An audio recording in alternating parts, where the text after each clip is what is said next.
Hey you guys, Abby here, and I'm so excited to be officially on YouTube and to be letting y'all in on who is Abby, who is this Abby Roselynn girl, right?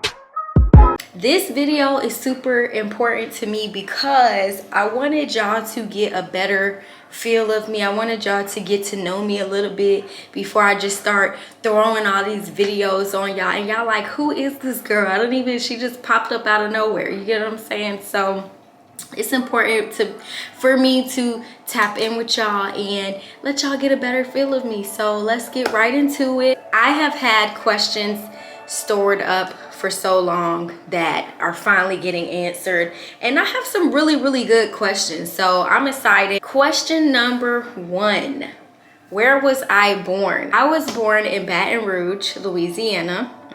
I actually moved to Atlanta when I was 9. How old am I am 26. I will be 27 this year, September 25th. I am a Libra gang. If you a Libra, I know that you love being a Libra and you love meeting other Libras, because I do. What am I mixed with? My father is from Angola, that is in South Africa, and my mother is Ethiopian and Hungarian. So yeah, but I have a lot. Like, I'm mixed with a lot. Like, I have family in, dang, I can't even think of it right now. I'm mixed with a lot, okay? Advice for getting out of your head. This is a good question. For me, with getting out of my head, I like to do stuff that I love. Like, I like to work out. Working out definitely can get something off of my mind. Reading a book can get something off my mind. I love to stretch. I'm the stretch queen. Ask everybody about me, okay? Because I will stretch you and you will be thanking me after we're done. What else? I love like being outdoors. I love nature. I love chilling with my friends, kicking it with my friends. Like, that is a quick little getaway without having to get away. You know, anytime I link my friends, all my problems really just go away, and I love that. How do you find yourself? To me, it depends on the person, and you can find yourself and keep having to find yourself. Tap into, you know, what you already like. I feel like I really found myself when I really started to tap into things that I was passionate about. I really gained a passion for like helping women or pouring into other women, because at the time in my life, I didn't have that, and I really needed that, and I craved it. So I went ahead and created my own community. I created a community for women to pour into each other, to love on each other, to encourage one another, to build each other up, to befriend one another, to support each other. And when I really tapped into that, it started like opening more doors to more things that like I was passionate about. After that, I did go through like a serious tragedy like in my life, and it led me back to that community that I had already built. Did I go to college? I did go to college. I went to Johnson & Wales University in North Miami. That was a great time in my life, but I didn't live on campus. I was like a wife. I was not like a college girl. I had a job. Like, hey, maybe this is just not for me, at least for right now. So I was already doing a lot in that industry without like the degree. Can you give me tips on how to be more confident in myself? Tips for being confident in yourself, I would say, 1, show up for yourself. Whatever commitment you made to yourself, show up for it. Don't break promises to yourself. If you don't trust yourself, if you don't trust that you're gonna show up for yourself, if you don't trust that you're gonna be there, or you're gonna give something your all, or you're gonna be your best at whatever you do, then how can you be confident in yourself? Whatever it is that you're doing, whatever it is that you're committing to, give it your all. When you do make those promises, or you do fulfill the commitment, be kind to yourself. Tell yourself, that was good. Good job. I'm proud of you. Okay.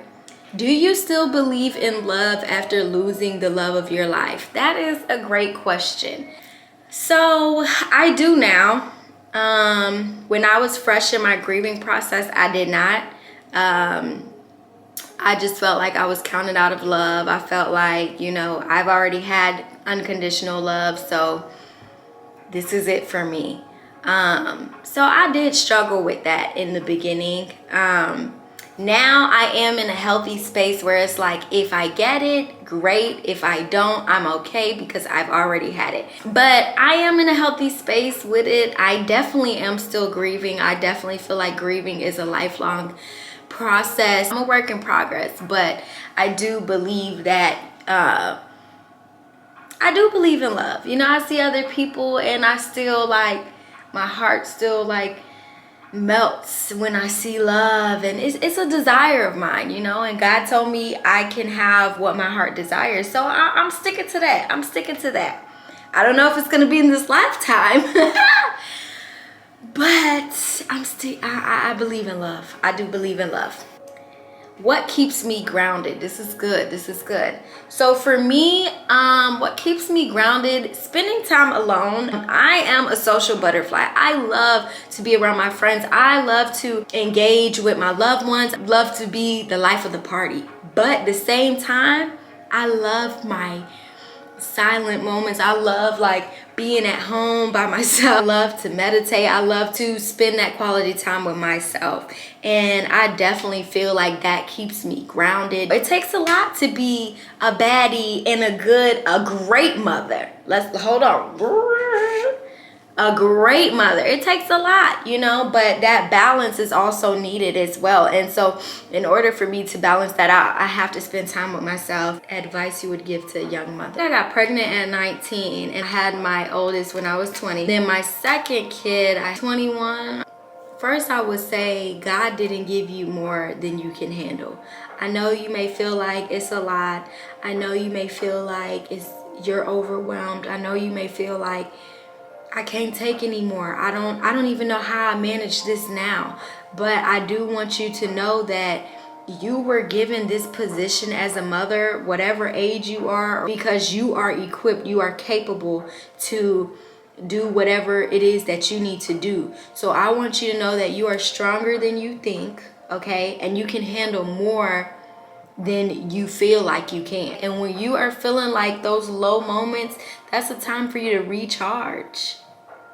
That's the time for you to recharge. That's not the time for you to sit on the social media and keep scrolling.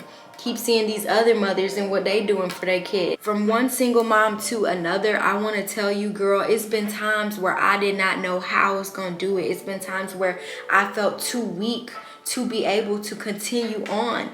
There's been times where, I really I can't do this. I'm not equipped for this. I'm legit telling God, like, why did you put all this on my plate? But if he put it on your plate, it's for a reason. So I just hope that this video can encourage you or impact you in some way, shape, or form to keep going, to keep pushing yourself. And honestly, do it with a smile. Just because you're overwhelmed doesn't mean you have to look like it. You have to walk like it. You have to talk like it. It's so many more things that you can focus on to restore yourself, to fill yourself up, than other negative outlets or negative ways that you've been doing. God put you in that position for a reason. God made you their mother for a reason. Even if you're hanging on by a thread, hang on tighter, girl. I can relate. I've been there. I know exactly what it feels like to suffer in silence. I know what those shower cry feels like. I know what those car screams feel like. I know the feeling. But I thank God that he got me through those moments so I can testify. I can be a testimony. I can share with you. I've been there. And he got me through it. And if he did it for me, he can do it for you. You got this, girl. You're stronger than you think. You got this. How did I get closer to God when I was going through hard times? Honestly, if I didn't get closer to God, I couldn't have went through my hard times. I would have stayed stuck. I would have stayed in my hard time. And honestly, getting closer to God through those hard times, it changed me. It transitioned me. It pivoted me. It turned me into not a monster in a bad way, but it made me a beast. Like, it made me a beast. It made me look at myself the way that God sees me. And if you could see yourself the way God sees you, if you could speak to yourself the way God speaks to you or speaks of you, God says you are a masterpiece. You're a masterpiece and you're over there in pieces. You like, how can I be a masterpiece and I still be in pieces from time to time? But that's how our God is. So when you start looking at your circumstances the way he sees it, you start looking at yourself the way he sees you, you will grow like never before. And you just become addicted to that. Like, I'm addicted to just like staying in this state of mind that I'm in. Like, even when things I don't feel like they're working out, it's all working out for me. And this is just such a beautiful mind state. This is such a beautiful place to be. And I want to stay here. I want to live in it. I want to live in this moment. So now that I have answered most of your questions, I'm gonna have to do a part 2 because you guys have a lot of questions and they're really bomb, and I want to give each question its own like undivided answer, so I don't want to rush through it. So I really enjoyed this. I'm really excited to be on YouTube now because, like I said, I want you guys to see more of me.